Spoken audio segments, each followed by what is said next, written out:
विविध संस्थांनी, मान्यवरांनी, सावरकर प्रेमींनी आणि आपला हा देश बदल रहा है असे मानणाऱ्या अनेक देशप्रेमींनी आपल्या कृतीनुसार या कार्यक्रमाला हातभार लावले आहेत. MESचे सर्व कर्मचारी वर्ग, सुनील शर्मा ग्लोबल कॅपिटलचे, रेन मेकर्स मोतीलाल ओसवालचे अक्षय घसासी, साकेत बापट, पाळंदे कुरियर, आशिष देवधर, कौस्तुभ बापट, सकाळचे पत्रकार MI मालकर, देवस्थान संस्थेचे रमेश भागवत या सर्वांच्या सहकार्याने आजचा कार्यक्रम संपन्न होत आहे. प्रत्यक्ष उदयसिंह पेशवा आणि गानू काका, तुम्ही तर आमचे बॅकबोन आहात. अशीच तुमची कृपा आमच्यावर सदैव राहू दे.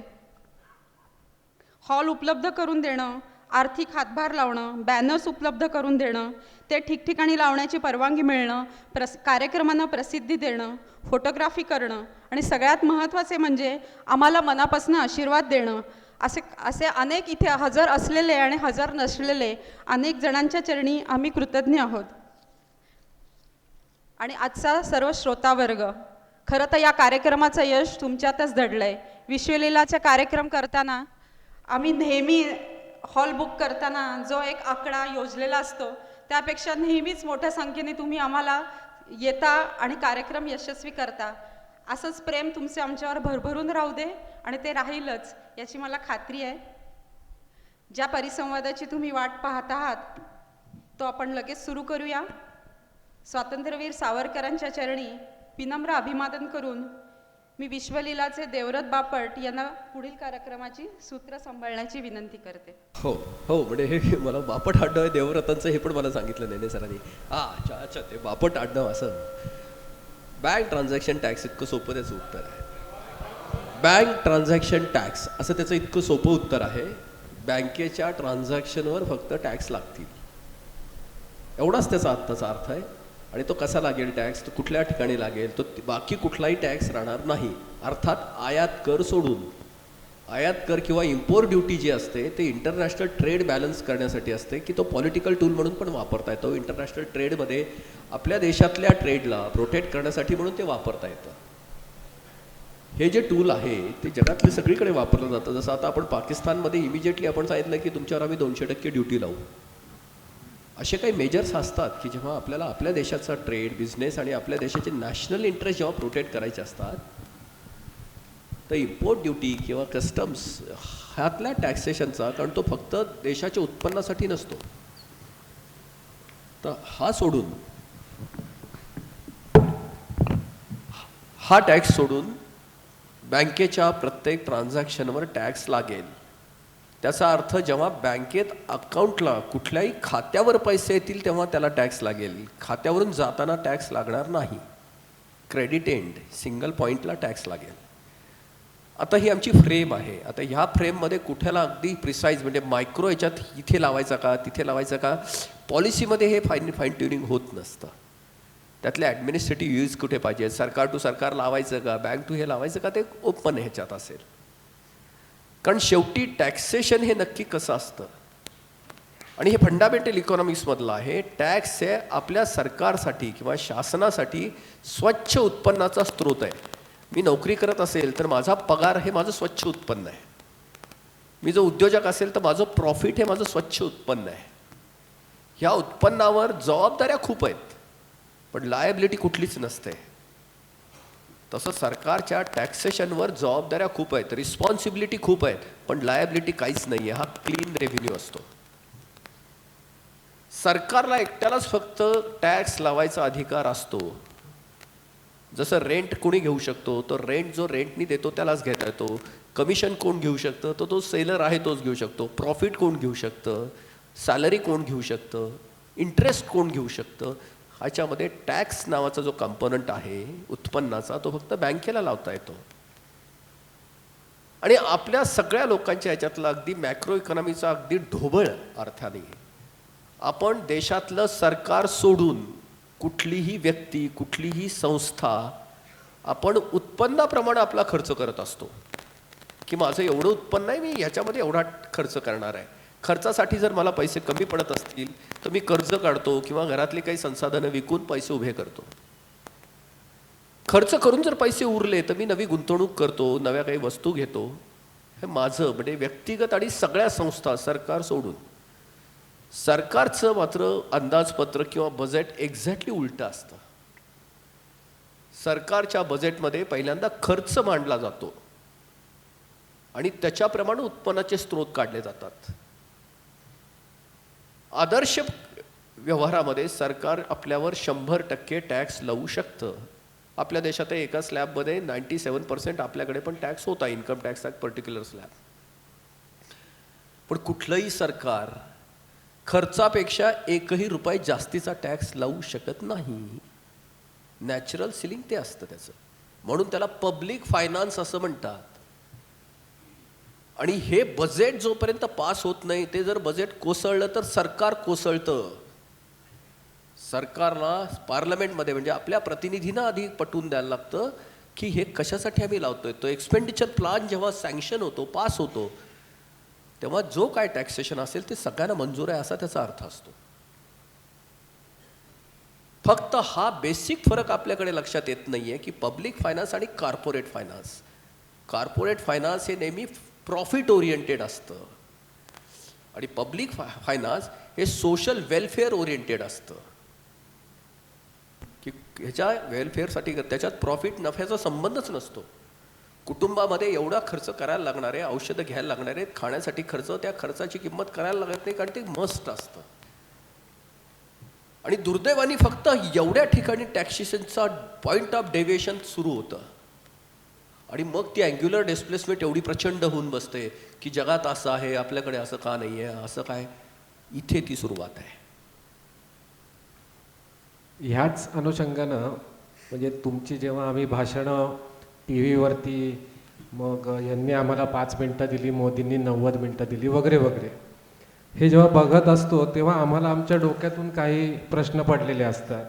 की तेव्हा तुम्ही म्हटलात की रोखीचे व्यवहार कमी व्हायला पाहिजेत आणि ते कसे होतील आणि ते झाल्यामुळं काय फायदे होतील हे थोडंसं तुम्ही आम्हाला समजावून सांगा.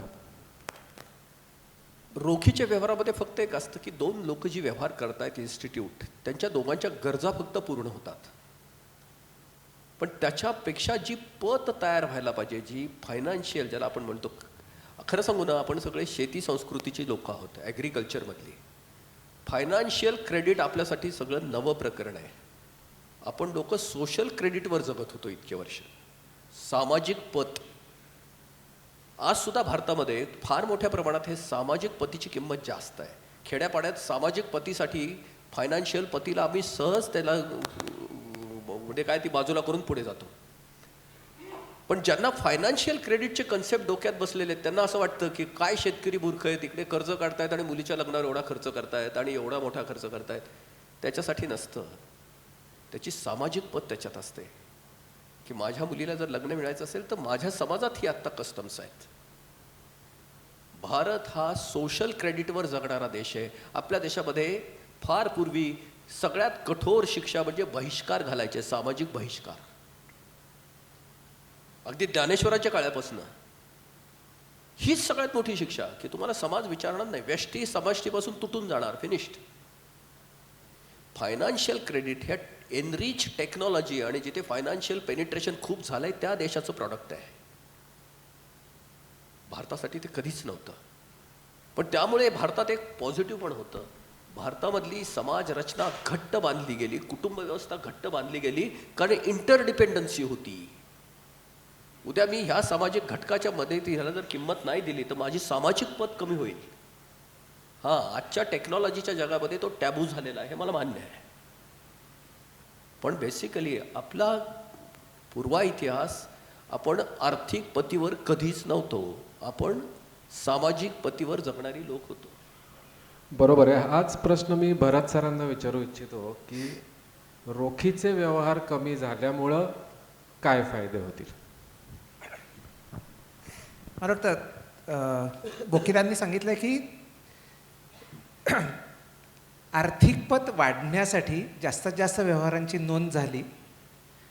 एकाच नाण्याच्या दोन बाजू आहेत की फक्त सामाजिक पत पुरेशी नाही, आर्थिक पत जर पाहिजे असेल तर जास्तीत जास्त व्यवहारांची नोंदणी झाली त्याचं अगदी छोट्यातला छोटा जो व्यापारी आहे तो माझी उलाढाल किती आहे हे दाखवू शकला तर त्या उलाढालीच्या जोरावरती त्याला बँकेकडनं कर्ज मिळतं. ही जर उलाढाल तो दाखवू शकत नसेल तर त्याला बँकेच्या कर्जासाठी तो पात्र ठरत नाही आणि त्यामुळे तो इतर मार्गाने कर्ज उभारतो आणि त्या कर्जाची व्याज त्याला जे भरावं लागतं ते खूप जास्त प्रमाणात आहे. म्हणजे जिथे पर्सनल फायनान्सचा वकील साहेबांनी विषय मांडला तिथे सुद्धा काही खर्च असे आहेत की जे मला दीर्घ मुदतीसाठी करावे लागणार आहेत तेवढे आज माझ्याकडे जर आर्थिक बळ नसेल तर मला कर्ज घ्यावं लागणार आहे.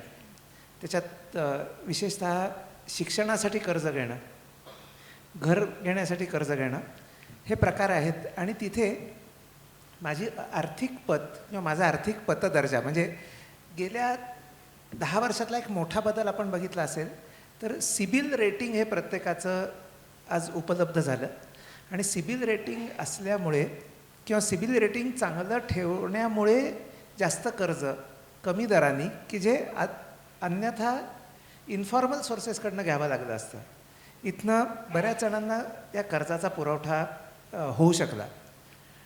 असं छोट्या ट्रेडरमध्ये, छोट्या व्यापारामध्ये, छोट्या उद्योजकांमध्ये सुद्धा हे फॉर्मल क्रेडिट जर मिळू शकलं तर म्हणजे आत्ताचं जे मॉडेल आहे त्याच्यात जे विकसित देश आहेत त्यांच्याकडे 75% कर्जाचा भाग आहे.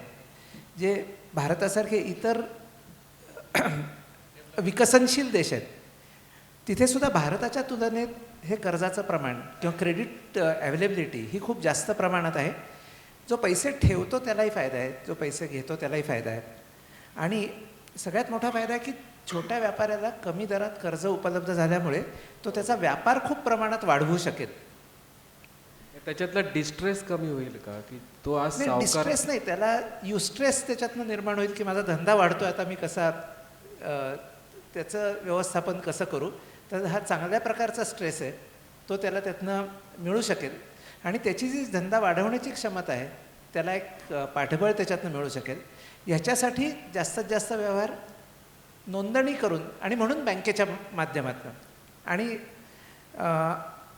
आपण जर बघितलं तर पूर्वी बँकेची खाती नव्हती, आज खाती बऱ्याच ठिकाणी. मला इथं तुम्हाला एक पटकन आठवण करून द्यायची होती. तुम्ही एक नंदन निलकेणी स्टॅक असा एक शब्द आता वापरलात आणि माझ्या मते तुम्ही तिथेच आहात आत्ता, तर त्याच्याविषयी पण थोडंसं सांगितलं तर बरं होईल.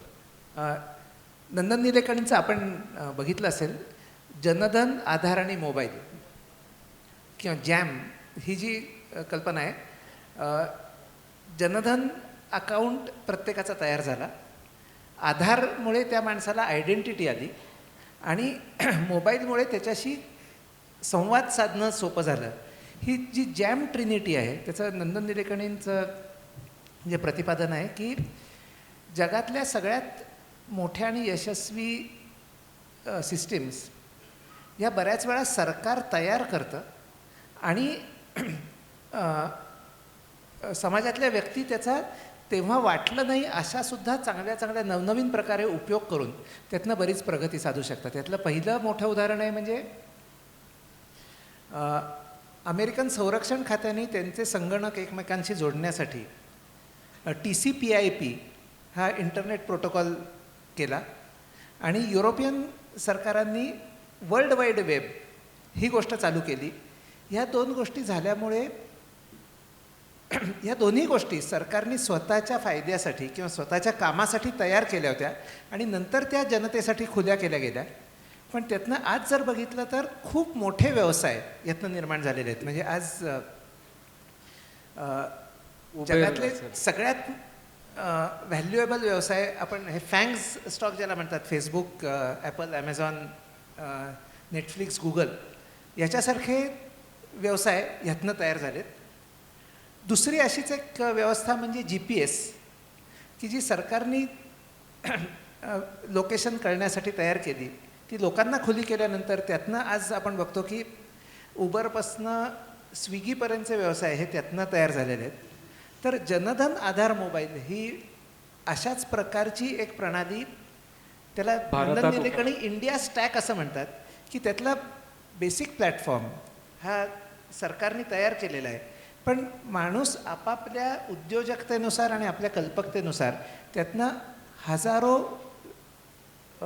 वैध व्यवसाय त्यातनं तयार होतील. आणि आज जी बाजारपेठ छोट्या उत्पादकाला मिळत नव्हती, या माध्यमातून अनेक ठिकाणी ती बाजारपेठ उपलब्ध होईल. तर याचे बरेच फायदे फायदे पुढच्या 7-8-10 वर्षात आपल्याला बघायला दिसू शकतील. पुढील प्रश्न मला वकील सरांना विचारायचा आहे, पण त्याच्या आधी मला एक प्रश्न सर्व प्रेक्षकांना विचारायचा आहे. अर्थक्रांतीचा एक कॉन्सेप्ट आहे ज्याच्यामध्ये ते म्हणतात नळातलं पाणी आणि आपण हे कन्सेप्ट आपल्याला माहिती आहे का, नळातलं पाणी आणि टँकरचं पाणी, असं त्यांचा एक विचार आहे. असं किती लोकांना माहिती आहे, त्यांनी हात वर करावा.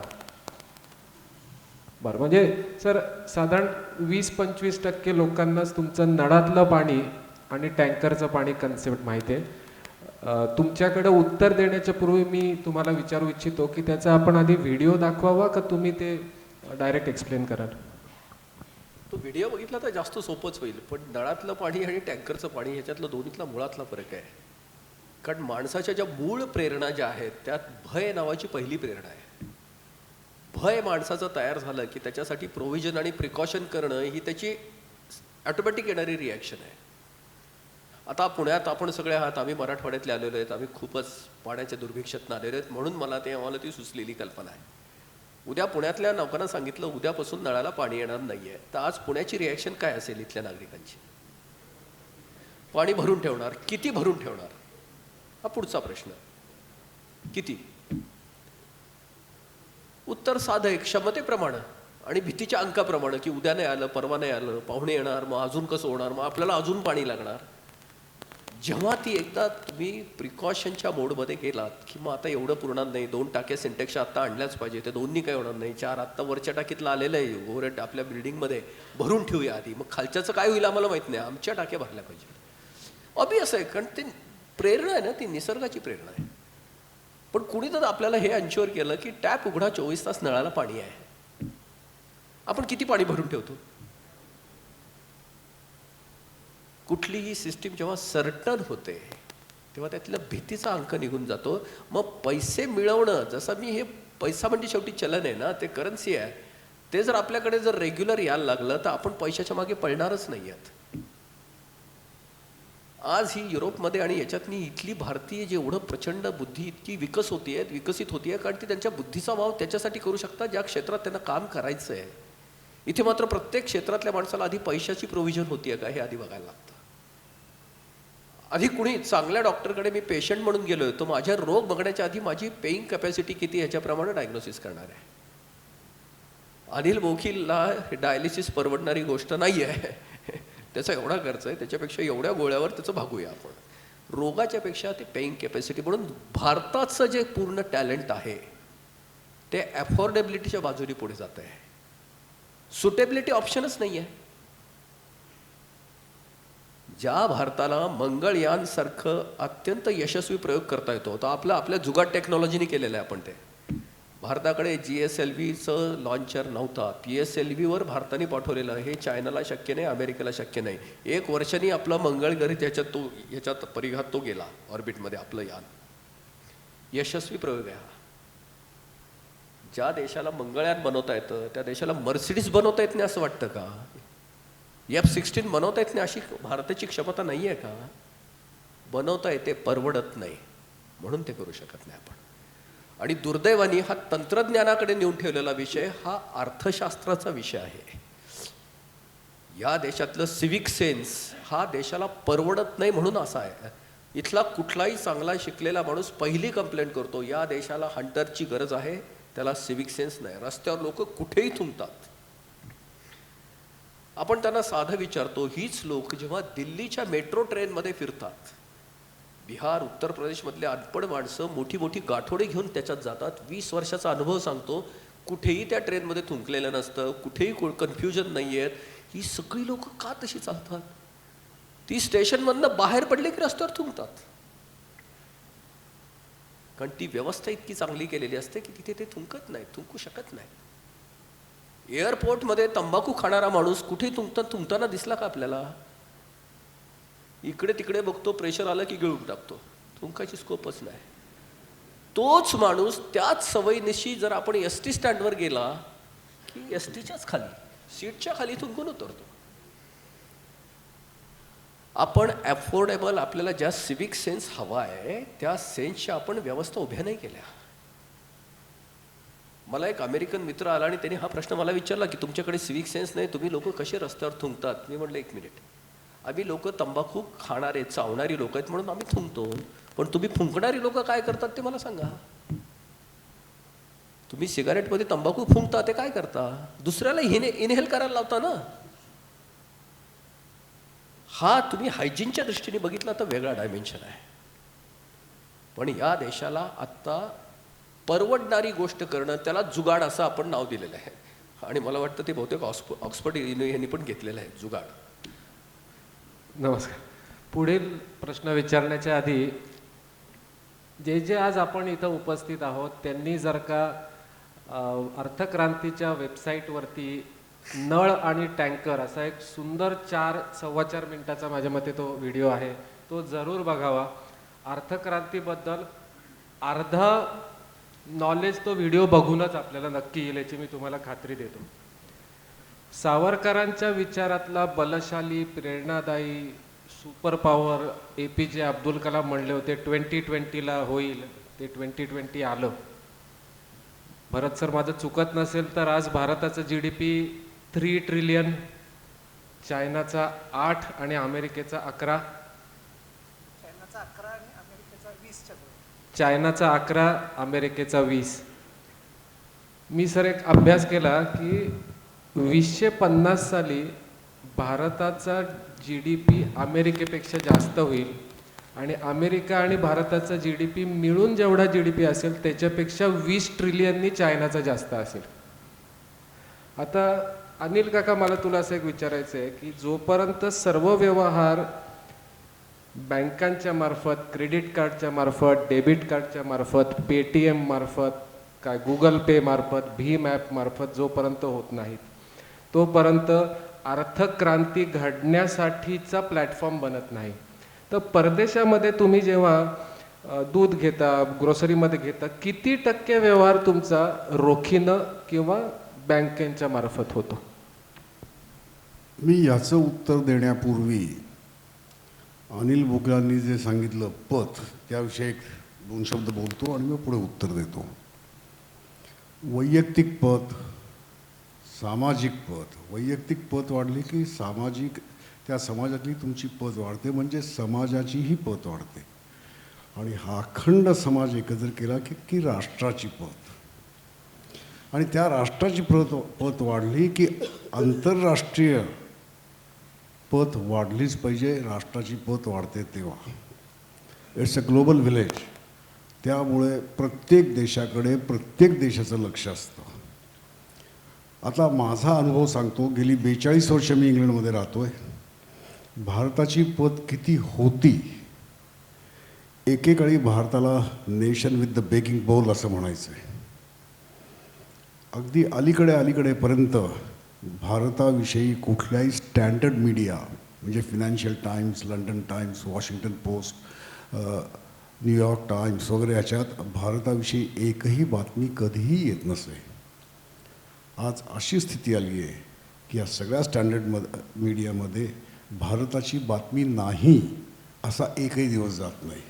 एवढी आमची पत वाढलेली आहे. आणि ही अशी पत वाढून आज भारताला अमेरिका, रशिया आणि EU आपल्या बरोबरीचं राष्ट्र मानतात. एक मोदींचं वाक्य सांगतो आणि मग तुमच्या प्रश्नाकडे येतो. मोदी आले तेव्हा आँख झुका के नहीं, आँख दिखा के नहीं, आँखों में आँख डाल के हम बातचीत करेंगे. 2 छोटीशी उदाहरणं देतो की आपल्या राष्ट्राची आणि त्यामुळे आम्हा भारतीयांची परदेशात केवढी प्रतिमा बदलली आहे, केवढी मान आमची उंचावली आहे. एप्रिल महिन्यामध्ये गेल्या वर्षी लंडनला कॉमनवेल्थ कंट्रीजची कॉन्फरन्स होती. कॉमनवेल्थ कंट्रीजमध्ये जवळजवळ 50 देश आहेत. मोदी येणार नव्हते. प्रिन्स चार्ल्सनी मोदींना स्वतः पत्र लिहिलं की तुम्ही या, तुम्ही आल्याने ह्या कॉन्फरन्सची पत वाढणार आहे.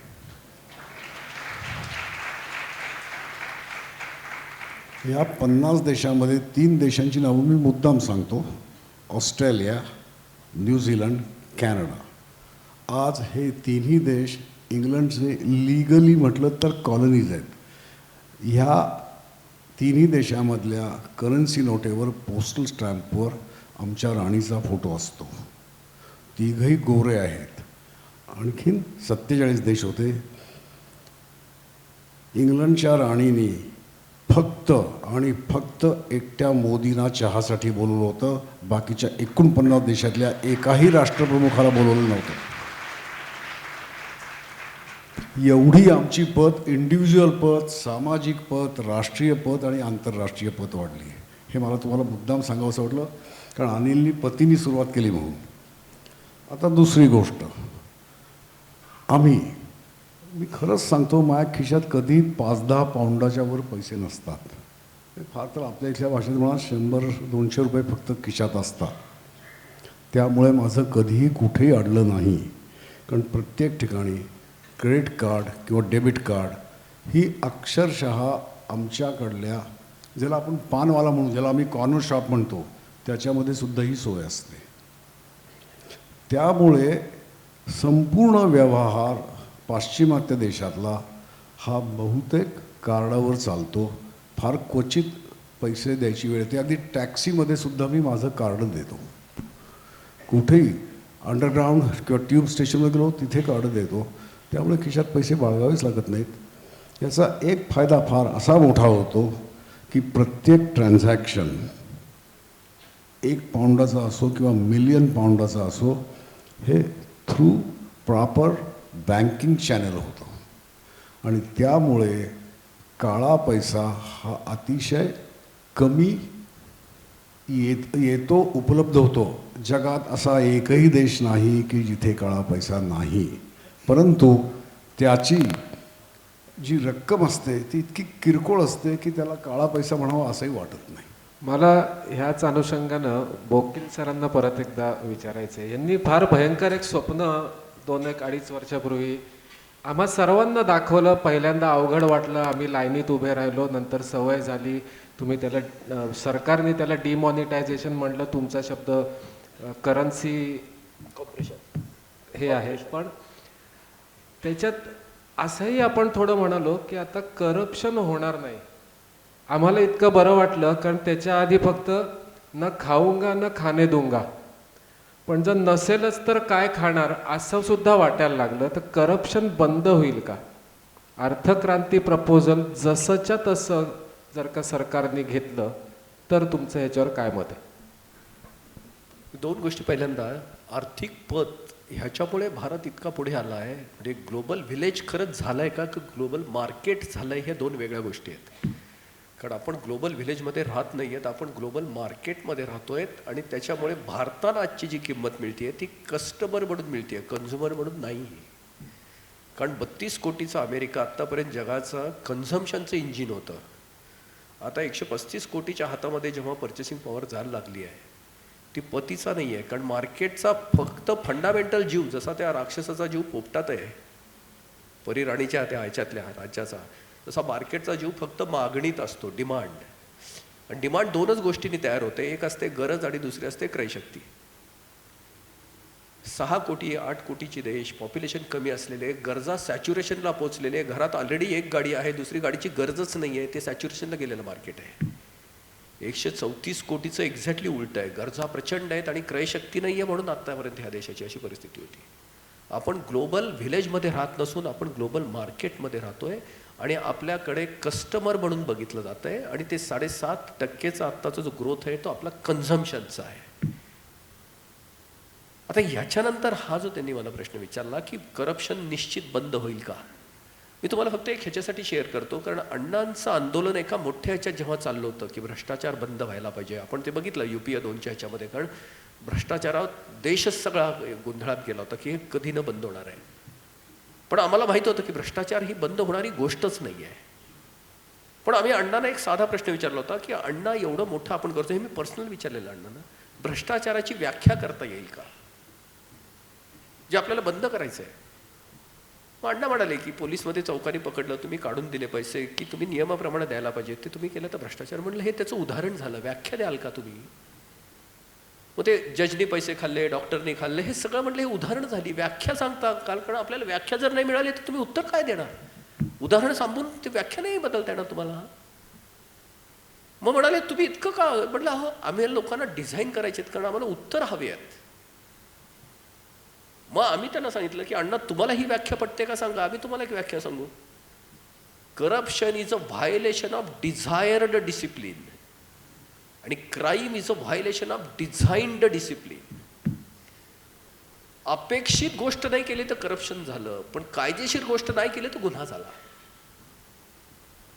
या सगळ्या विकसित देशामध्ये इतके कायदे प्रचंड कडक केलेले आहेत की प्रत्येक गोष्ट कायद्यात बसवली आहे, म्हणून तिथे गुन्हे जास्त आहेत करप्शनपेक्षा. भारत हा देशच गंमत आहे, इथे गुन्हे कमी आहेत आणि करप्शन जास्त आहे. कारण आपण त्याला फ्रेममध्ये आणलंच नाहीये. रस्त्यावर थुंकलं तुम्ही तर ते आज भारतामध्ये करप्शन आहे, कारण ते डिझायरेबल नाही आहे.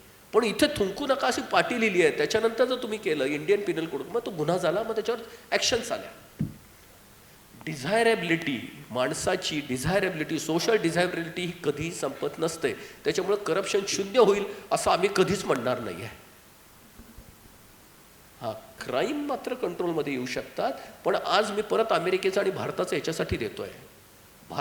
अमेरिकेतले मधले तुरुंग भरून वाहत आहेत, इतके कायदे कडक आहेत, त्याचे एज्युकेशन इतकं परफेक्ट आहे की लोकांना ते सॉव्हरेन्सीची भीती वाटते सारखी. काही गोष्ट झाली की आमचं सगळं ओपन होणार का, आम्हाला आत टाकणार का. आम्हाला भारतात तो प्रकारच नाही. भारतात करप्शन जास्त आहे, क्राईम कमी आहेत. जगात क्राईम जास्त आहे, करप्शन कमी आहे. वा वा. हाच प्रश्न मी भरत सरांना विचारू इच्छितो. करप्शन राहील, जाईल, कमी होईल. बादशाह आणि बिरबलची एक गोष्ट आपण ऐकली असेल की एकदा बादशाह बिरबलवर खूप रागवले. ते म्हणजे तुम्ही सगळे सरकारी नोकर आहात, तुम्ही सतत पैसे खात असता. बिरबल म्हणला अहो त्यात काय झालं, आम्ही डोकं वापरतो म्हणून आमच्याकडे ते पैसे येतात. बादशाहचा पारा चढला. त्याने सांगितलं बघ, उद्यापासून तू पंतप्रधान वगैरे काही नाही, समुद्राच्या काठाला जाऊन बसायचं आणि येणाऱ्या जाणाऱ्या लाटा मोजायच्या आणि मला रिपोर्ट करायचं. 8 दिवसांनी एक व्यापाऱ्यांचं मोठं शिष्टमंडळ बादशहाला भेटायला आलं की साहेब काही करा, आम्हाला या संकटातनं सोडवा, सगळा व्यापार ठप्प झाला आहे. ते म्हणजे काय झालं. ते म्हणजे गेले 8 दिवस एकही जहाज आत येऊ शकत नाही, एकही जहाज बाहेर जाऊ शकत नाही, कारण तुम्ही नवीन ऑफिस काढले. ते म्हणतात की लाटा मोजण्याच्या कामात अडथळा येतो, त्यामुळे सगळी जहाज वाहतूक बंद केलेली आहे. त्यामुळे ज्याच्या हातात अधिकार देऊ तिथे जर पारदर्शकता नसेल तर कोणाला तरी लाभ होण्यासाठी, कोणाची तरी अडचण कमी करण्यासाठी हात पुढे करणं हा मला वाटतं मानवी स्वभाव आहे. 7-12 काढण्यासाठी जर 4 वेळा माणसाला खेटे घालायला लागले तर पुढच्या वेळी तो, मी मगाशी एक उदाहरण दिलं होतं की तो ॲटलिस्ट भाजीपाल्याची टोपली घेऊन जाईल, पैसे त्याच्याकडे नसतील तर, की साहेब हा भाजीपाला घ्या पण माझा 7-12 लवकर द्या. 7-12 जर ऑनलाईन डाउनलोड करून घेऊन चालत असेल तर तिथे पारदर्शकता आली आणि तिथे करप्शन पैसे पण द्यायची जरूर नाही, भाजी द्यायची जरूर नाही. बरोबर. खरं तर असे खूप प्रश्न आपल्याला अर्थक्रांतीच्या अनिल बोकिलांना विचारायचे आहेत की त्यांनी ही क्रांती, त्या क्रांतीमध्ये होणारा बदल हा आपल्याला करतच न्यायचा आहे. प्रेक्षकांमधून आता आपण प्रश्न घ्यायचे आहेत. त्याच्या आधी आज अर्थक्रांतीच्याच बरोबरीनं काम करणारे यमाजी मालकर आज येथे उपस्थित आहेत. मी त्यांना विनंती करतो की त्यांनी इथे येऊन त्यांना 2 सूचना करायच्या आहेत, ते त्यांनी कराव्यात. संदीप सोनी, तुम्हाला विनंती की तुम्ही ज्यांना प्रश्न विचारायचे आहेत त्यांनी हात वर करावे. संदीप, तुम्ही काय करताय ते सांगा.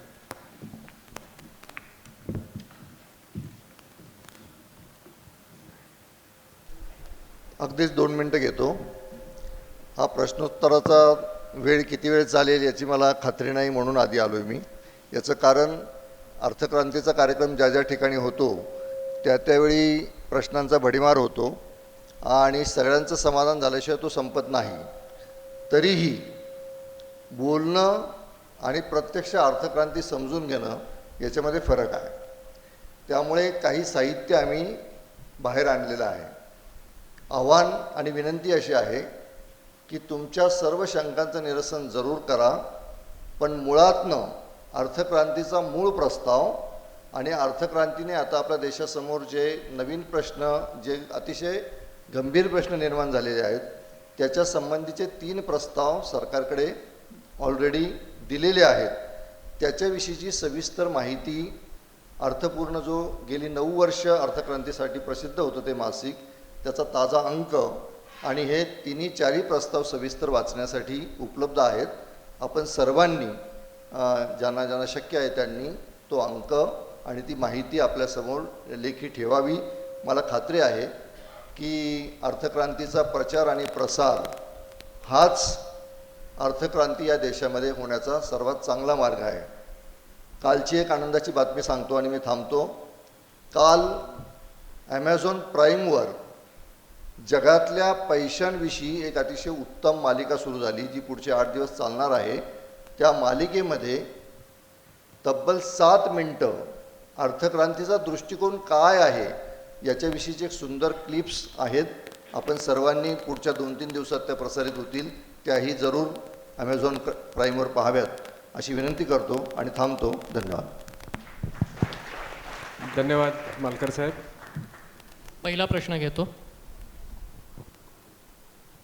माझं नाव महेश पंडितराव. तुम्हाला अर्थक्रांतीचा प्रस्ताव एका शब्दात उत्तर द्यायचं, येस किंवा नो, हा योग्य वाटतो किंवा नाही?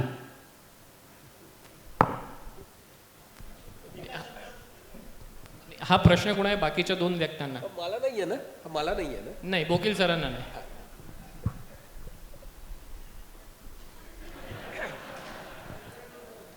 प्रश्न विचारण्याच्या पद्धतीबद्दल मला काहीतरी सांगितलं पाहिजे की तुम्ही बायकोला मारणं थांबवलं का, याचा हो किंवा नाही असं उत्तर द्यायचं.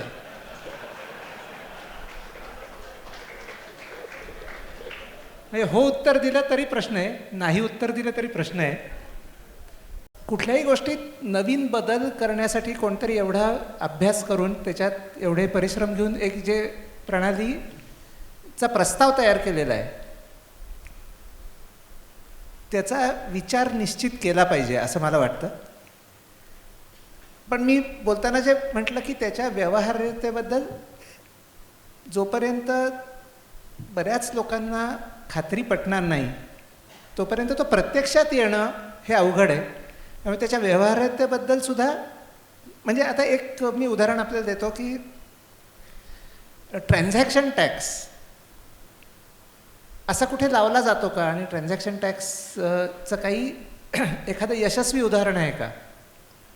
तर मी शेअर मार्केटशी संबंधित काम करतो आणि तिथे गेली अनेक वर्ष सिक्युरिटीज ट्रान्झॅक्शन टॅक्स हा टॅक्स लावला जातो आणि गेल्या वर्षीपर्यंत तिथे कॅपिटल गेनच्या मार्गाने इन्कम टॅक्सची आकारणी करण्याऐवजी सिक्युरिटी ट्रान्झॅक्शन टॅक्सच्या मार्गाने ही आकारणी होत होती आणि त्यामुळे सगळे गुंतवणूकदार विना तक्रार हा सिक्युरिटी ट्रान्झॅक्शन टॅक्स देतात. त्यामुळे ट्रान्झॅक्शन टॅक्सची प्रणाली जर जास्त जास्त आत आणता आली तर त्यांनी इतर टॅक्सेस नक्की कमी करता येतील.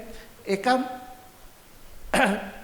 वेळी आपण अशा मुक्कामावर येऊ की बाकीचे टॅक्सेस काढून टाकणंसुद्धा शक्य होईल. अशा प्रकारे याचा उपयोग नक्की करता येईल. अनिल काका, तुम्ही फक्त कोण कोणाला मारलं म्हणू नका. तुमच्याकडे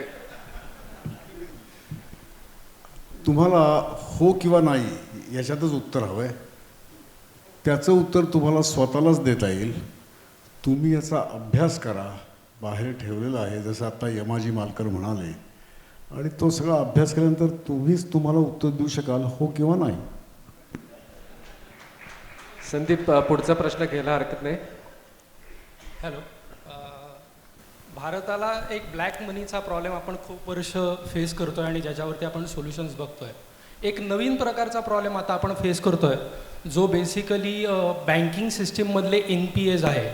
बेसिकली हे सगळे पैसे सिस्टीममध्येच आहेत पण ते गायब झालेत आणि त्याच्यासाठी बँका रिकॅपिटलाइज केल्या जात आहेत by the way of tax pairs मनी. तर ह्याला सोल्युशन कसं असू शकतं? आणि हा तर डिजिटल किंवा सिस्टीममध्ये असलेला पैसा आहे जो गायब होतोय, तर ह्याच्यावरती काय असू शकतं? मुळात अर्थक्रांती ही प्रस्तावावर म्हणजे पॉलिसीवर काम करते, एक्झिक्युशनवर नाही. आत्ता तुम्ही जो प्रश्न विचारला आहे तो जगभर चालू आहे आणि तिथे तो प्रॉब्लेम नाही आहे. त्याचा अर्थ तिथे ते कंट्रोल तयार झालेले आहेत. मग ते टेक्नॉलॉजिकल असतील, ऑडिटोरियल असतील, ऑडिटचे असतील, तर सिस्टीमने तयार केलेले आहेत. ते आपल्याला अडॉप्ट करायला लागतील हे निश्चित. म्हणजे एखादी गोष्ट आता नळात पाणीच नाही आहे, हां बाहेर नळातलं पाणी आल्यानंतर ते गळणार नाही का? तर निश्चित गळेल. मग त्याला बाहेरच्या जगाने काय केलं आहे? कारण हे भारतासाठी लक्षात घ्यायचं, भारतासाठी फिनान्शियल स्ट्रक्चर सगळेच नवे आहेत. भारतामध्ये विक्रय हा शब्द फार नवा आहे बरं का. नवा म्हणजे हे 200-300 वर्षातला. आपल्याकडे विनिमय हा शब्द होता. हे तुम्ही सगळे फायनान्समध्ये लोक काम करताना तुम्हाला हे जे करायला लागतं म्युच्युअल फंड किंवा ह्याचं ॲप्रिसिएशन, त्याचं खरं कारण काय? भारताला विनिमय माहिती आहे, एक्सचेंज माहिती आहे, सेल परचेस माहीत नाही आहे. भारत हा ॲग्रिकल्चरचा देश असल्यामुळे भारतामध्ये बार्टर एक्सचेंज होते, सेल परचेस नव्हता. नफा आणि तोटा हा शब्दच नव्हता भारतामध्ये. दोघांना परस्पर पूरक काय मिळालं? तुमचं समाधान झालं का माझं झालं का? फिनिश्ड.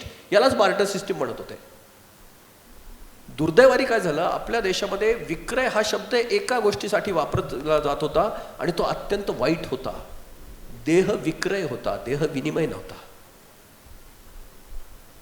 आता हे जे फायनान्शियल जे शब्द यायला लागलेले आहेत, हे शब्दांचे ओरिजिन त्या प्रश्नात जे आहे त्याची उत्तरं ऑलरेडी बाहेर एस्टॅब्लिश झालेत. आपल्याला ते अडॉप्ट करायला लागतील. जसं आपण पैसा अडॉप्ट केला, आपण बँकिंग अडॉप्ट केली, आपण टेक्नॉलॉजी अडॉप्ट करतो, ते करायला लागेल. ह्या रस्त्यावरचे ते टप्पे आहेत, ते आपल्याला घ्यायला लागतील. हां, जसं आपण मोबाईल अडॉप्ट केला, त्याच्यावरचे सगळे घेतले. ॲपल बनवतो, चायनात मॅन्युफॅक्चर होतं, सॉफ्टवेअर कुठे बनतात, आपण घेतो, आपण वापरतो. आपल्याला हे सिस्टीम वापरताना त्याच्यावरचे मेजरसुद्धा आता अडॉप्ट करायला लागतील आणि आपण ते करू शकू.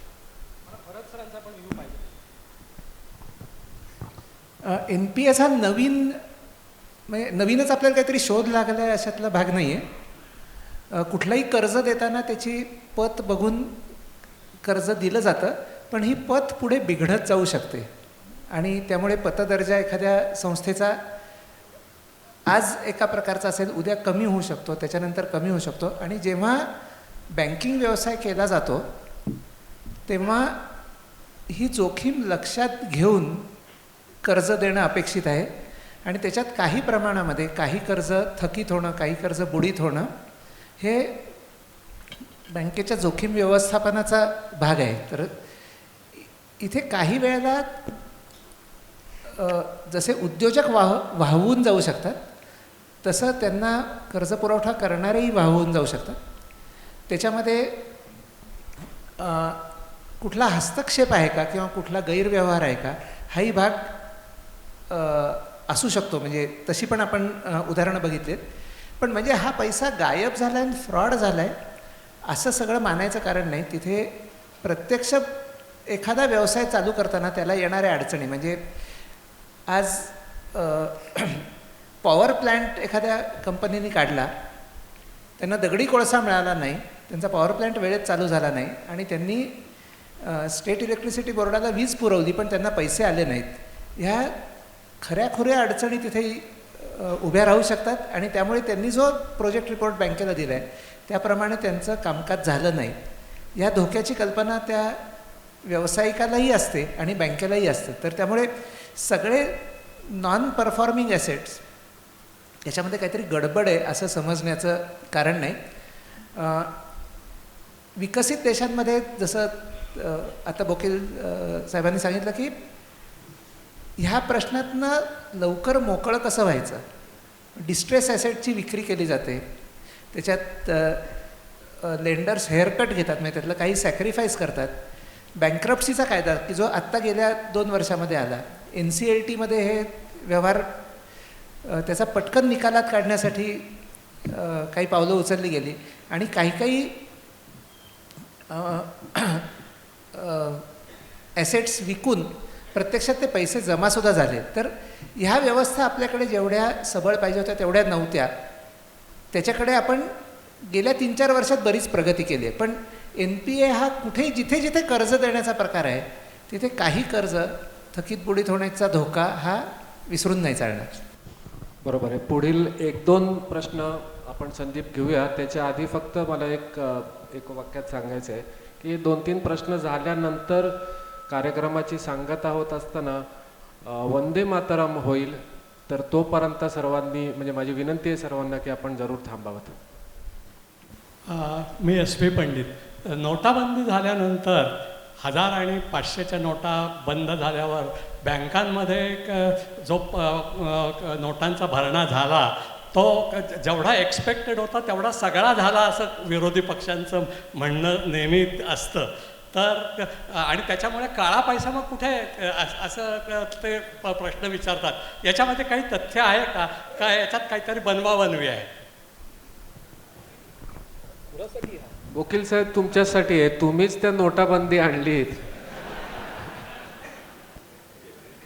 मला तुम्हाला सगळ्यांना एक विनंती का करायची, कारण मी डूम्सडे क्लॉक सांगताना सांगितलं की सायबर इन्फॉर्मेशन करप्शन. आता इथे सगळी जी लोकं बसली आहेत 99.7% पैसा परत आल्यावर काळा पैसा कुठे गेला हा प्रश्न तुम्हाला नक्की कुठून लक्षात आला आहे? कुठून तर नक्की कळाली फिगर? व्हॉट्सॲपवर जी इन्फॉर्मेशन पुढे जाते, आपले इन्फ्लुअन्स आपल्याला वाटतं की हे असंच आहे, आपण कधीच त्याला विचार करत नाही आहे. मी तुमच्याबरोबर फक्त ह्याच्यासाठी शेअर करतोय कारण तुम्हाला ते माहीत असावं म्हणून. 2019 फेब्रुवारीमध्ये आत्ता 15 दिवसापूर्वी मी आणि आमचे मालकर सर आम्ही एका हॉटेलमध्ये जेवायला गेलो. रोजच जातो. तिथल्या वेटरने मला एक सांगितलं की सर मला 100 रुपये आत्ता कर्ज आहे, तुम्ही मला उसने द्याल का, मी तुम्हाला पगाराला देतो. मी म्हटलं ओके, मला काय प्रॉब्लेम नाही. 500ची नोट काढली दिली. दिल्यानंतर तो हसला माझ्याकडे बघून. म्हटलं काय म्हणजे तुम्ही ही नोट बंद केली आहे ना सर आणि मला देत आहे? मी 8 दिवसापूर्वी आईच्या पेन्शनमधनं ती पैसे आणलेले, बँकेतनं मी काढलेल्या नोटा होत्या. मला कळलंच नाही पहिल्यांदा. मी बघितली ती नोट, ती जुनी नोट होती. आणि आमच्या दोघांच्या चाललेलं असताना इथे एक ग्रुप आला, रस्त्यावर आम्ही बोलत होतो. इतक्यात एक मुलगा आला तरुण, आणि तो इन्स्टंटेनियस त्याला काहीच माहीत नव्हता. तो म्हणाला की मला द्या सर, मी तुम्हाला बदलून देतो ही नोट. आमचं हे होईपर्यंत त्याच हॉटेलमधली 2 वेटर बाहेर आली, ज्या मी संध्याकाळी जिचे देत होते. आणि त्यांनी काय सांगितलं, दोघेही नेपाळी होती. सर माझे 1.5 लाख रुपये आत्ता 500 आणि 1000 मधले संपलेले आहेत, तिथेच पडून राहिलेत, ते तुमच्या गव्हर्नमेंटने एक्सचेंज केलेले नाही आहेत आमच्या. हे एका वेटरचं म्हणणं आहे. म्हणजे नेपाळमध्ये किती खोटा पैसा अजून बाहेर आहे आम्हाला माहीतच नाही आहे. पण तोपर्यंत आम्ही सगळ्यांनी इन्फ्लुअन्स काढला आहे की हे 99.7 पर्यंत आलेत. म्हणजे नक्की काय घडलं? त्यात काउंटरफिट किती होती, किती टॅक्सेशन न दिलेली होती, काळा पैसा म्हणजे नक्की कुठला, तो बँकेत आला असेल तर त्याचे रेकॉर्ड तयार झालेले आहेत. हे सर मोदी 100 वेळा ओरडून सांगतायत. 3 लाख कंपन्यांना आम्ही हे पाठवलेलं आहे, इतक्या लोकांना आम्ही त्याच्यावर ऑडिटला बसवलेलं आहे. कुठल्या इन्फॉर्मेशनमध्ये आपण वाहत जातो? खरं सांगू ना की आपल्याला स्वतःला आवडायला लागलंय कन्फ्यूज व्हायला, असं मला वाटतं आता. आणि ते सोशल मीडियाचं कदाचित ॲडिक्शन झालं आहे की व्ह्यू ऐकायचे, आणि हा मूर्ख आहे तो मूर्ख आहे. आणि सोशल मीडिया आता ओपन आहे हो. म्हणजे आम्हाला शिव्या द्यायला, म्हणजे मोदींच्या नंतर सगळ्यात जास्त शिव्या मी खाल्लेल्या आहेत, वाईट खाल्लेल्या आहेत. माझी आई इतकी साधी आहे त्याच्यामुळे तिला ती वाचता येत नाही, तर मी खरं कुठे तोंड दाखवणार? मला फक्त I am answerable to my mother. 80 वर्षाच्या तिच्या डोळ्यात जर 82 वर्षाच्या जर काय दिसलं तर मी नाही जगू शकणार. खरं आहे, ती नाही आहे, इंटरनेट सॅव्ही नाही आहे म्हणून मला ते जमलं आहे. पण हे जे असे प्रश्न येतात त्याच्यात उत्सुकता जास्त आहे की तुमच्या अकलेने सांगा काय, आम्ही ते घेणार नाही डिसिजन. लोकशाहीचं जगवायचं असेल ना सर, तर आपल्याला प्रत्येकाला अशा डिसिजनमध्ये कॉन्शियस व्हायला लागेल की हे तिसऱ्याला विचारून सुटणार नाही, मला काय त्याचे परिणाम दिसत आहेत. सोशल मीडियात असतं तरुण मुलं तर ती काही करायच्या ते नुसते त्याच्यावरच टॅलेंट त्याच्या मागे चाललं आहे. अनुभवाने त्याला वेगळं दिशा द्यायला पाहिजे, आपण वेगळं समजून घेतलं पाहिजे नक्की काय होतं आहे. मोठे बदल घडतायत. हे बदल भारताने स्वीकारले, आपल्याबरोबर 2 देशांनी ते स्वीकारायचा प्रयत्न केला. एक होता पाकिस्तान, दुसरा होता व्हेनेझुएला. त्याच महिन्यात ते करणार होते.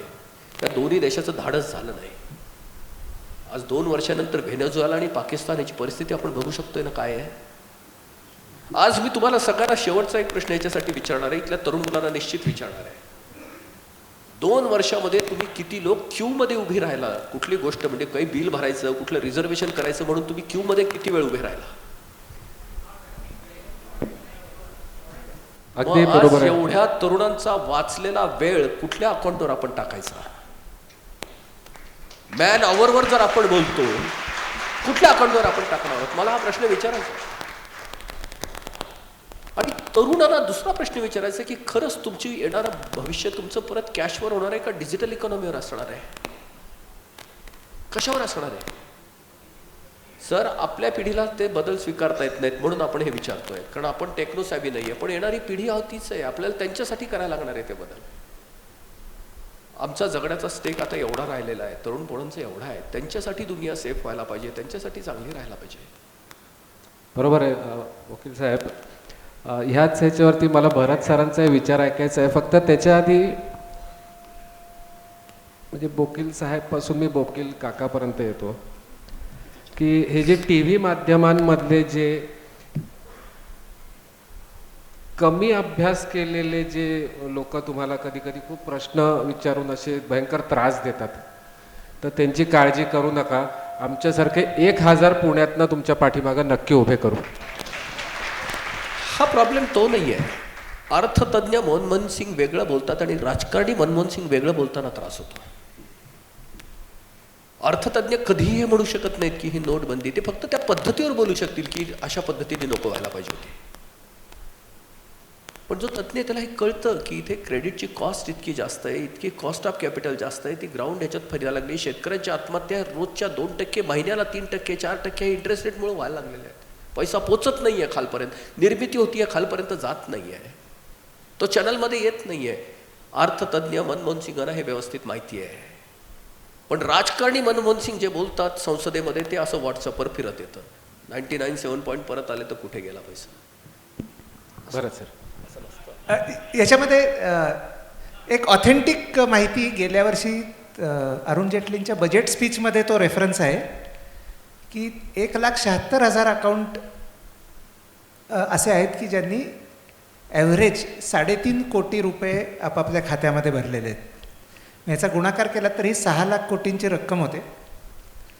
यातले कोणी जर तुमच्या ओळखीचे असतील तर जरूर त्यांना विचारा की त्यांच्या मागे काही इन्कम टॅक्सची चौकशी लागली का ते सुटून गेले. पहिला क्वेश्चन असा की इमूव्हेबल प्रॉपर्टीचं मधनं जे डिलिंग्स करून जे काळा पैसा क्रिएट झालेला आहे आत्तापर्यंत, त्याच्याबद्दल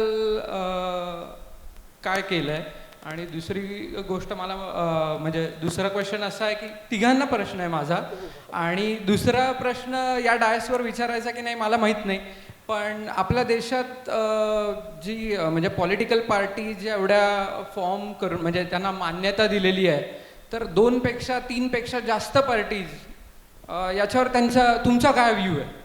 माझ्या मते आपण पहिल्या प्रश्नाचं उत्तर घ्यावं. दुसरा प्रश्नच नाहीये, दुसरी उत्सुकता आहे, कारण दुसरं तुमच्या इतकंच आमचं मत आहे, त्याला काय उत्तर देणार? आणि पहिल्या प्रश्नाबद्दल एवढंच विचारायचं की DS कुलकर्णी नावाचे आत का बसलेत मला सांगा. का गेले DS कुलकर्णी आत? 1,000 कोटी आत्ता प्रॉपर्टी सीज झाली आहे. 60 कोटी रुपये त्यांना द्यायचे होते आणि 11,000 कोटीचा हिशोब आहे की आमच्याकडे पांढरे पैसे नाही आहेत. 11,000 कोटीच्या प्रॉपर्टीमध्ये 60 कोटी सापडू शकलेले नाहीत आत्ता भरायला. ही पॅरलल इकॉनॉमीची साईज आहे. मी फक्त DS कुलकर्णी म्हणजे पुण्यातलं नाव, पण अशी सगळीच त्याच्यात आहेत. हे पैसे पार्क करण्याचं सगळ्यात सेफ हे होतं की ज्याचं ॲप्रिसिएशन वर्षाला 20%, 30% ह्या इंटरेस्ट रेटने होतं. जेव्हा हजारो शेतकरी मरायला लागलेले आहेत, तरुण मुलांना जॉब नाही आहेत, पैसा फिरत नाही आहे, संपत्ती एका ठिकाणी कन्सॉलिडेट व्हायला लागलेली आहे, तेव्हा हा पैसा फिरत नव्हता. जगामध्ये जिथे इंटरेस्ट रेट 0% ते 2% आहेत, कुठल्याही तरुणांनी हा प्रश्न कधीच सांगितला नाही. आज तुम्ही तरुणांना प्रश्न विचारला, मी कुणीतरी एका पॉलिसी मेकरनी विचारला की तुम्हाला 0% व्याजाने कर्ज हवंय का रिझर्वेशन हवंय, तुम्ही काय मागाल मला सांगा? काय मागाल? काय मागाल? रिझर्वेशन मध्ये माहितीच आहे की जागाच नाहीये, ती बस इतकी ओव्हरफुल आहे की आपला नंबर काही गेला तरी लागणार नाहीये. 0% व्याजाने जगात पैसा का मिळतो? कारण तो सिस्टीममध्ये फिरतो. हे पहिल्यांदा ऐकायला पाहिजे. डिमॉनिटायझेशनचं सगळ्यात मोठं कारण हे दुसरं कुठलंच नाही आहे. नोटामधला पैसा बँकेत आल्याशिवाय यांना कर्ज देता येत नाही, कारण बँका नोटा प्रिंट करत नाहीत. या नोटा बँकेत येण्यासाठी बँक रॉ मटेरियल आधी विकत घेते, त्याला आपल्याकडे प्रायमरी डिपॉझिट असं म्हणतात. टर्म डिपॉझिट जे असतो आपण 6%, 7%, 8%ने घेतो. बँकेने रॉ मटेरियल जेव्हा 8% विकत घेतलेलं असतं तेव्हा बँकेचं फिनिश प्रॉडक्ट लेंडिंग रेट कितीला जातात? 2% बँक चालायला स्प्रेड लागेल ना, 10% व्याज होतं. आता हे सिरियस किती ऐका, म्हणजे नोटबंदीचं खरं कारण लक्षात येईल. 10% व्याजाने तुम्ही हाऊसिंगला लोन जर घेतलं असेल, आत्ता इथे झालाय म्युच्युअल फंडचा त्याच्या आधीचा एक 20 वर्ष जो EMI भरायला लागतो ते कर्ज रिपेमेंट करायला, ते जर कर्ज 2% व्याजाने मिळालं तर 8.5 वर्षात रिपेमेंट पूर्ण होतं. तारुण्याची 11.5 वर्ष वाचतात एवढं महत्वाचं नाही, त्याच्या पुढे जास्त महत्वाचं घडतं. 8.5 वर्षात नवं मॉर्गेज तयार होतं, नवं कॅपिटल तयार होतं, त्याच्यामुळे नवी टेक्नॉलॉजी आणि मॅनेजमेंट घेता येतं. इथे 20 वर्षात घेता येत नाही आपल्याला ते. आणि मग चायना आपल्यापेक्षा 11 वर्ष पुढे होतो, मग पुढच्या वर्षी 22 वर्ष पुढे होतो. जगात हे 0%नी काय मिळतं? कारण मोठ्या नोटा नसल्यामुळे, आता नेने काकांनी सांगितलं, सगळा पैसा बँकिंगमधनं फिरतो. प्रायमरी डिपॉझिट रॉ मटेरियल 0%नी मिळतं, म्हणून बँका 2% देऊ शकतात. हे नोटबंदीचं पहिलं कारण आहे. पण हे कुठल्याही ह्यांनी मांडणी केलेली नाहीये, कुठल्याही अर्थतज्ञांनी केलेली नाहीये. ही व्यवहारातनं आलेली मांडणी आमची. पण नोटबंदीवर जर कुठलं विचारायचं असेल क्युरियोसिटीचं, तर पहिलं कारण हे लक्षात ठेवलं पाहिजे. आपल्या तरुणांच्या हातामध्ये क्षमता नाहीये असं नाहीये, त्यांच्याकडे आर्थिक ताकद नाहीये, म्हणून आपण असे राहिलो. भरत सर, अजित. 100 रुपये बँकेत आले तर लिक्विडिटी रेशो 25%चा ठेवला तर ते 400 रुपये कर्ज रूपाने देऊ शकतात. याला मनी मल्टिप्लायर इफेक्ट असं म्हणतात. त्यामुळे जितके पैसे जास्त रोखीमध्ये राहतात तेवढी अर्थव्यवस्थेमध्ये पैशाची चणचण राहते. पण तेच पैसे जर बँकेमध्ये आले तर त्यातनं पतपुरवठा जास्त वाढू शकतो. संदीप, पुढील प्रश्न. आता सध्या मी आर्टिफिशियल इंटेलिजन्सवरती काम करतो, ते माझं रोजच्या कामातला तो एक भाग आहे. ह्याच्यासोबत जसं डूम्सडे क्लॉकचा उल्लेख मी काकांकडूनच पहिले ऐकला होता, ह्या सगळ्या पॅरलल गोष्टींमध्ये जे फ्युचर आता येत आहे, जे आपल्याला होऊ घातलं आहे, जसं डिझायनर बेबीजपर्यंत आपण आत्ता बोललो आहे, त्याची चर्चा केली. ह्या सोशियल, मी इकॉनॉमिकल तर अर्थक्रांतीवरती अगदी ठामच आहे, ह्या सोशियल प्रॉब्लेमला अर्थक्रांती काय उत्तर देत आहे किंवा अर्थक्रांतीचा दृष्टिकोन काय आहे ह्या सोशल प्रॉब्लेम्सवरती, जे की काकांसाठी ते अर्थात की लोकसंख्या वाढ, त्याच्यातून भरमसाठ कन्झम्पशन, प्रोडक्शनसाठी पुन्हा नॅचरल रिसोर्सेसवरती ताण, त्यातून पुन्हा जॉब निर्मिती, पुन्हा आर्टिफिशियल इंटेलिजन्सचं ऑटोमेशन, ते त्या फील्डमधलं परत ऑटोमेशन, म्हणजे ही जी सायकल हे आहे ह्याच्यावरती एक सोशल, सामाजिक किंवा आर्थिक दोन्ही दृष्टीनं अर्थक्रांती कसं बघते? कारण हे फ्युचर खूप संभ्रमात टाकणार आहे, म्हणजे राईट फ्रॉम आमच्या बुद्धिमत्तेपासून तर कृत्रिम बुद्धिमत्तेपर्यंत. एक मिनिट, कसं होतं आहे, ह्याला पब्लिक फायनान्स आणि कॉर्पोरेट फायनान्स ह्यातलं द्वंद्व ह्याचं खरं कारण आहे. आत्ता तुम्ही जे बोलताय, कारण तुम्ही एंटरप्रिनर आहात, तुम्ही कॉर्पोरेट फायनान्सबद्दल बोलताय की ज्याला सतत प्रगती आणि नफा हवा आहे. समाजाचा विचार करताना पब्लिक फायनान्स, लोकवित्त, ज्याला सरकार जे असतं त्याला जबाबदार असतं. तर असं एखादं मॉडेल निघालं पाहिजे की ते कॉर्पोरेट फायनान्सला डिस्टर्ब न करता पब्लिक फायनान्स स्ट्रॉंग करेल. आता जगामध्ये जी प्रगत राष्ट्र आहेत, नेने काका ज्या ज्या देशातून आलेले आहेत, आजूबाजूच्या स्कॅन्डिनेव्हियन कंट्री आहेत, तिथलं लोकवित्त म्हणजे पब्लिक फायनान्स त्यांच्या GDPच्या, मला वाटतं UK ते जवळपास 37% आहे, आणि स्कॅन्डिनेव्हियन कंट्रीमध्ये 50-55% GDPच्या आहे. भारतामध्ये ते आत्ता 16%ला टच करायला लागलं आहे. आणि तेव्हा एवढ्या मोठ्या प्रमाणात लोक रस्त्यावर धडपडत आहेत, रोजगारासाठी धडपडत आहेत. टॅक्सेशन जेव्हा पूर्ण जायला लागेल तेव्हा इकडे प्रगती होत असताना सरकारसुद्धा समाजाला त्या पद्धतीने उंचावर आणू शकेल. आणि दुसरी गोष्ट राहिली की आत्ता आर्टिफिशियल इंटेलिजन्स, आत्ता तो वॉरफेअरसाठी सगळ्यात मोठा कॉम्पिटिशनसाठी वापरला जातोय, तो वेलफेअरसाठी, म्हणजे पर्टिक्युलरली सिनियर सिटीजनच्या वेलफेअरसाठी. जेव्हा फिजिकली काही लिमिटेशन्स यायला लागतील तर त्यांच्यासाठी सगळ्यात जास्त चांगल्या सेवा काय देता येतील, ज्याच्यात प्रॉफिट पण होतील, चांगल्या सर्व्हिसेस होतील, चांगले प्रॉडक्ट्स तयार होतील, आणि शेवटचा दिवस सुखाचा सगळ्याचा झाला पाहिजे, हे ओरिएंटेशन मिळायला लागेल. आणि हे फक्त सरकार करेल, कॉर्पोरेट फायनान्स नफा दिसल्याशिवाय त्याच्यात उतरणार नाही. त्याच्यामुळे ह्याची सुरुवात पब्लिक फायनान्सनी करायला लागेल. प्रॉफिट दिसायला लागले की त्याला नवा दिशा पण मिळेल. बरोबर आहे. कार्यक्रमात खरं बरोबर आहे, खूप प्रश्न आहेत. परंतु मी तुम्हाला सर्वांनाच अशी विनंती करीन की सर फोनवरती, ईमेलवरती तुमच्या सर्व प्रश्नांसाठी उपलब्ध आहेत. म्हणजे वेळेचं बंधन आहे, नाही तर खरं मला चालू ठेवायला काही हरकत नाही. आपण वंदे मातरम घेऊन कार्यक्रमाची सांगता करूया. वंदे मातरम, वंदे मातरम, सुजलाम सुफलाम मलयज शीतलाम, शस्य श्यामलाम मातरम, वंदे मातरम, शुभ्रज्योत्स्ना पुलकितयामिनीं, फुल्लकुसुमित द्रुमदल शोभिनीं, सुहासिनीं सुमधुर भाषिणीं, सुखदां वरदां मातरं, वन्दे मातरं, वन्दे मातरं.